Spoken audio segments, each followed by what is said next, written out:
जय हिंद मित्रांनो, एक्झाम जागरवर तुम्हा सर्वांचं पुन्हा एकदा स्वागत आहे.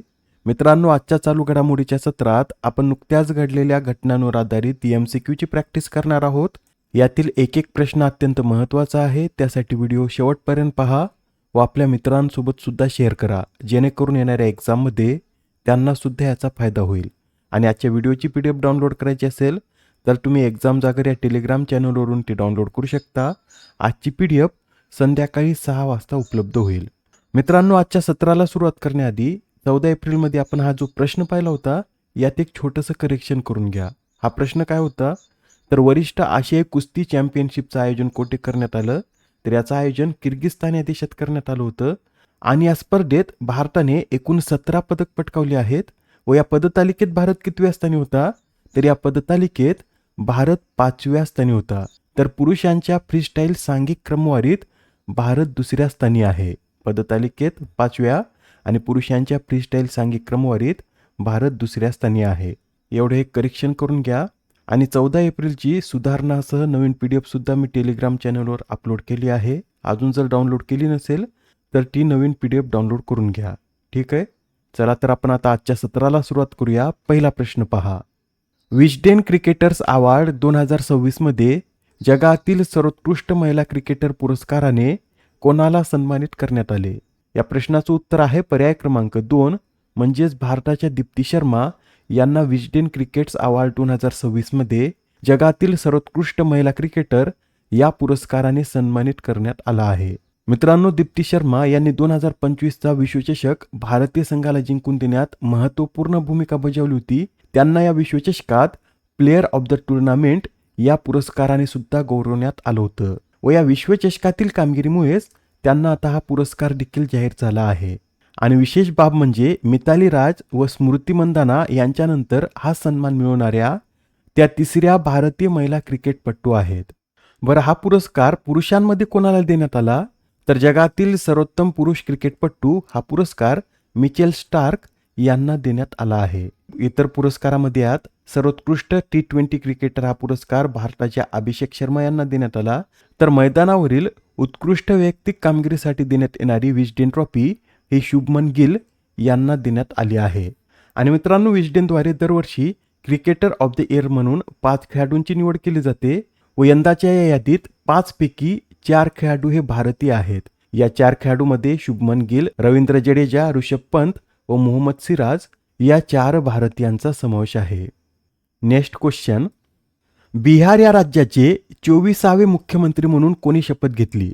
तर मित्रांनो, बिहारचे नवीन मुख्यमंत्री हे सम्राट चौधरी बनले असून ते आता बिहारचे 24वे मुख्यमंत्री आहेत. सम्राट चौधरी हे कोणत्या पक्षाचे नेते आहेत, तर ते भाजप या पक्षाचे नेते असून प्रथमच आता बिहारमध्ये भाजपचा मुख्यमंत्री बनला आहे. सम्राट चौधरी यांना पद आणि गोपनीयतेची शपथ कोणी दिली, तर बिहारचे राज्यपाल लेफ्टनंट जनरल सय्यद अता हसनैन यांनी त्यांना पद आणि गोपनीयतेची शपथ दिली. सम्राट चौधरी यांच्याबरोबरच विजय कुमार चौधरी आणि बिजेंद्र प्रसाद यादव यांनी मंत्री म्हणून शपथ घेतली व हे दोघेही नवीन सरकारमध्ये उपमुख्यमंत्री म्हणून काम पाहतील. सम्राट चौधरी हे आधी नितीश कुमार सरकारमध्ये उपमुख्यमंत्री होते व आता ते मुख्यमंत्री बनले आहेत. हा प्रश्न पहा काय म्हणतो. डिजिटल चलन आणि UPIच्या जागतिक विस्तारासाठी उत्कर्ष 2029चं अनावरण कोणी केलं? तर हा जो उत्कर्ष कार्यक्रम आहे याचं अनावरण RBI द्वारे करण्यात आलं.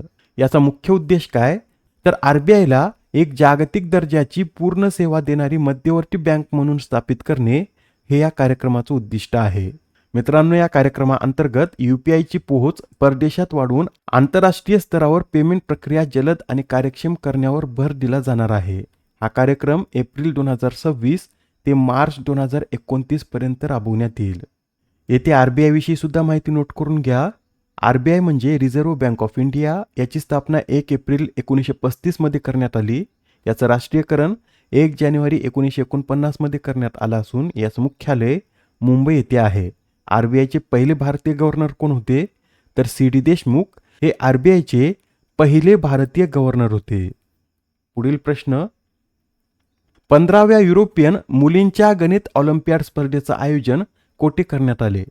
तर या 15व्या युरोपियन मुलींच्या गणित ऑलिम्पियाडचं आयोजन फ्रान्स या देशात करण्यात आलं होतं. फ्रान्समध्ये कुठे?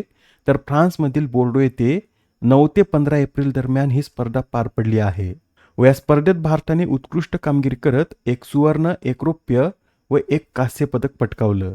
नेक्स्ट क्वेश्चन, भारतीय लष्कराद्वारे अभ्यास ब्रह्मास्त्राचं आयोजन कोणत्या राज्यात करण्यात आले? तर हा जो अभ्यास ब्रह्मास्त्र आहे याचं आयोजन राजस्थान या राज्यात करण्यात आलं. राजस्थानमध्ये कुठे? तर राजस्थानमधील पोखरण फील्ड फायरिंग रेंज येथे हा अभ्यास पार पडला व या सरावाचे मुख्य आकर्षण हे अपाचे अटॅक हेलिकॉप्टर्स होते. बरे, अपाचे हेलिकॉप्टर्स कोणत्या देशाचे आहेत?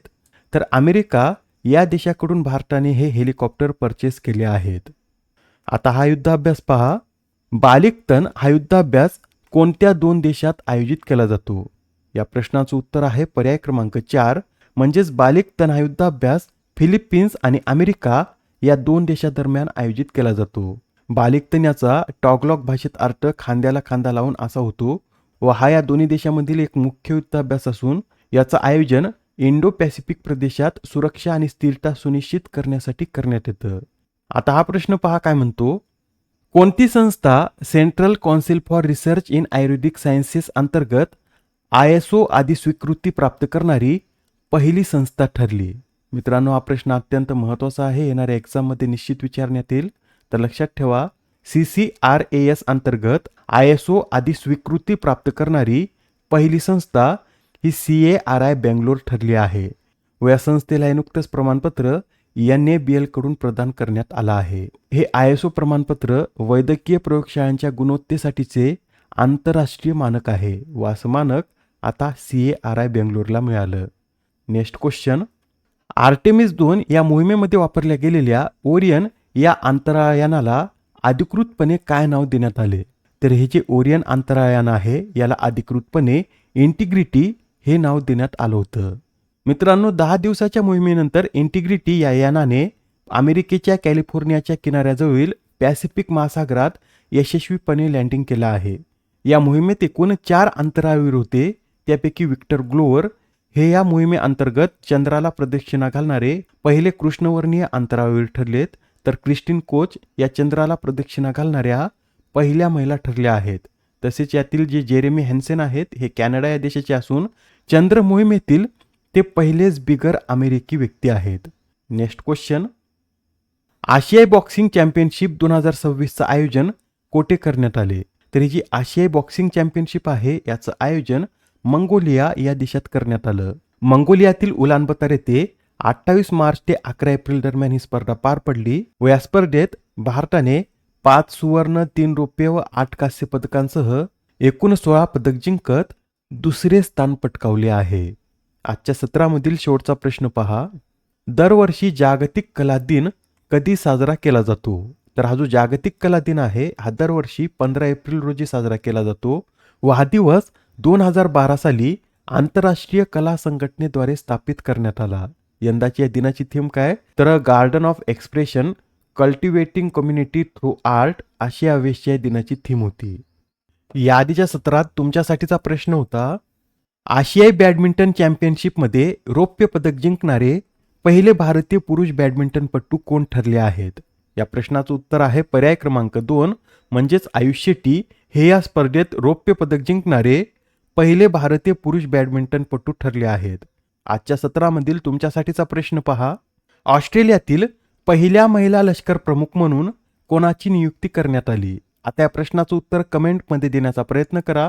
उत्तर चुकलं तरी काही हरकत नाही, कारण ज्यावेळेस तुम्हाला या प्रश्नाचं योग्य उत्तर माहीत होतं त्यावेळेस हा प्रश्न तुमच्या दीर्घकाळापर्यंत लक्षात राहतो. तर आता पुढच्या सत्रात पुन्हा भेटूया. धन्यवाद.